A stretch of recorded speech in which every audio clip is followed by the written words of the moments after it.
I decided to create Bambike based off of my work with a community development organization called Gawad Kalinga. This was back in 2007.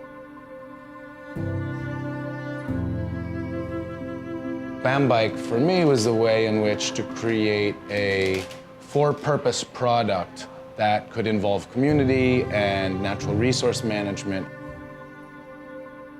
Si Sir Bryan, talagang matulungin siya sa Gawad Kalinga. Dito siya naganap. Isa kami sa napili niya na pwedeng gumawa ng Bambike. None of us had ever built a bamboo vehicle such as a bicycle before. The whole bamboo selection is a challenge in itself, and figuring out which ones to use for what part of the bike was a big challenge. Kasi ang paggawa kasi ng bisikleta, meron siyang protocol. Hindi siya pwedeng gawing isang araw kasi isang bike, almost 1 week siya.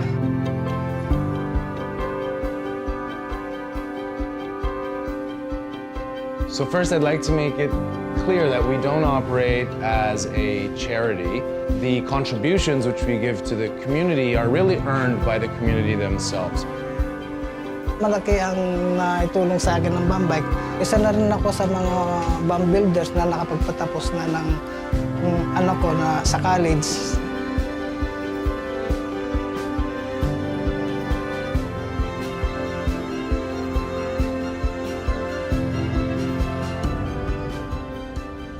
So the evolution to do the tour happened because profitability in the beginning was a bit challenging. That was a turning point for us, wherein we had people now coming to us, paying us for test rides on our bikes. Tangkiligin natin itong Bambike kasi tatak Pilipinas tsaka unmade siya. By the way, ako nga pala si Bryan Benitez, isa ako sa mga bomb builders. By the way, my name is Bryan Benitez McClelland, and I'm the founder of Bambike.